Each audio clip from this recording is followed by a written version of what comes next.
आहान जी, आपने बताया नहीं, आप यहाँ क्यों आए हैं? आहान अपने सिर पर हाथ रखते हुए बोला।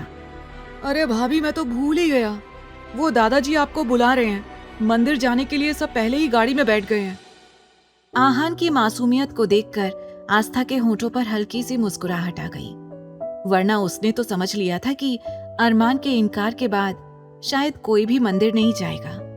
लेकिन अब आहान की बात सुनने के बाद उसे अपनी कान्हा जी से मिलने की एक और उम्मीद नजर आने लगी। जल्दी ही आस्था मंदिर जाने के लिए रेडी होकर बाहर निकल गई।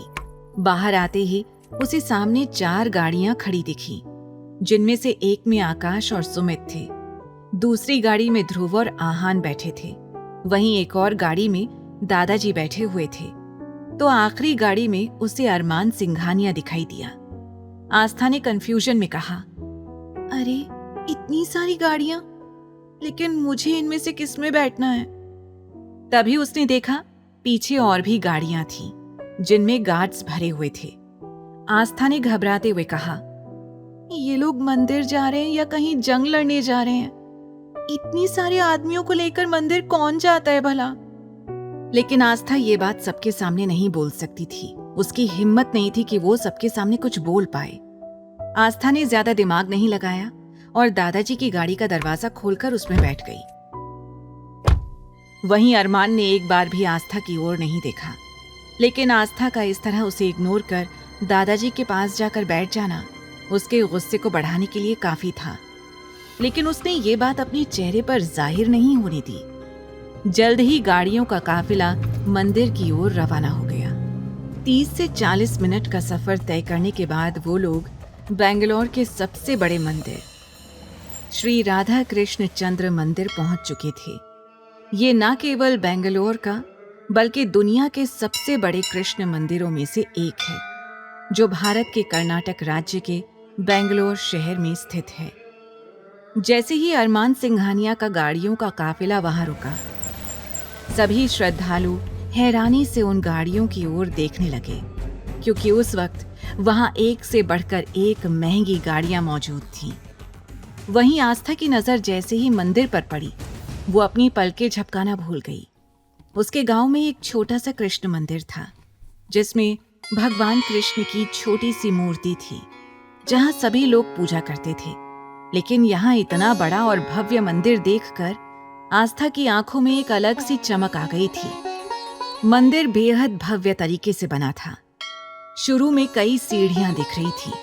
आस्था ने देखा कि सीढ़ियों के ऊपर मंदिर था और उसके चारों ओर नीला पानी दिख रहा था, जो बेहद खूबसूरत लग रहा था। एक पल को अरमान, ध्रुव, आकाश, सुमित और आहान मंदिर देखकर चहक उठे।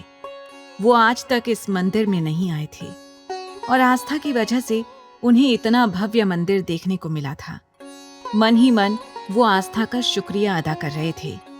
सब अपनी गाड़ियों के पास खड़े होकर मंदिर की ओर एकटक देख रहे थे। आस्था मंदिर देखकर खुश थी, लेकिन सीढ़ियां देखकर वो थोड़ा घबरा रही थी।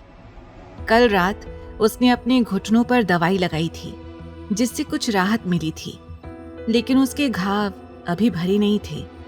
इतनी सारी सीढ़ियां देखकर वो परेशान थी कि वो कैसे चढ़कर मंदिर तक जाएगी और राधा कृष्ण के दर्शन कर पाएगी। दादाजी ने आस्था को सोच में डूबा देखा और प्यार से बोले, बेटा, क्या बात है? आस्था बेटा, तुम क्या सोच रही हो?